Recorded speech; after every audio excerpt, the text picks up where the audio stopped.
Quail needs several different habitat components. The habitat types they need might vary throughout the year as far as their importance. One of our main components are going to be nesting habitat, and then the second will be brood rearing habitat. And then throughout the year, we also need some more thicket type cover for escape, protection, just sort of hiding out in the middle of the day, blackberry thickets, plum thickets, that kind of habitat. Brood rearing habitat for quail is typically comprised of broadleaf plants. Going to have a lot of bare ground. In this particular example, you can see we've got some overhead cover, we've got a lot of bare ground, there's places where the chicks can move around and catch insects freely here, and this would be a very good brood rearing cover stand.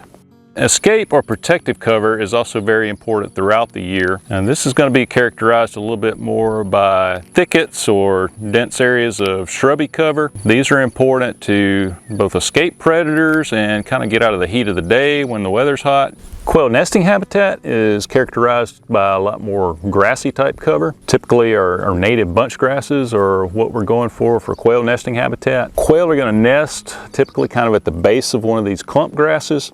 And so here's a good example of one of our native bunch grasses that sort of have this residual dead vegetation in amongst it at the base. And so this is a good example of where quail would construct their nests down at the base of one of these clumps.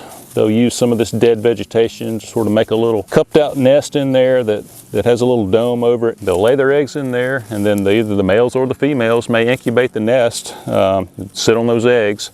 So you can see that sort of dark colored quail would blend in really well in this background here with this dead vegetation. It gives them concealment from predators. And so hopefully that nest successfully hatches out, and those little chicks can move around and get into some good brood rearing habitat that's going to be characterized a little bit more by the bare ground and the more broadleaf weeds with the overhead cover. So we mentioned the importance of grass in making up quail habitat. However, there are instances where we may have certain grasses that aren't very good quail habitat. So in this situation, we've got grass that's grown for cattle forage, and most of this grass is an introduced type of grass, so it's not native to the United States. It grows very well and produces a lot of forage for cattle, but again, it's not very good for quail because it grows very densely. It tends to exclude a lot of the other plants like the broadleafs that we want that are more of our seed producers and provide a better brood rearing habitat. We don't have much bare ground. It's difficult for birds to move around through here, and we just don't have much diversity in habitat. So when we're talking about forest management, we're typically talking about reducing the number of trees in a forest stand, especially from a quail habitat management standpoint, because we want that sunlight on the ground. We see where we have more dense areas of tree growth, we get a lot more litter accumulation. In this example here in this pine stand, we get a lot of the pine straw that builds up.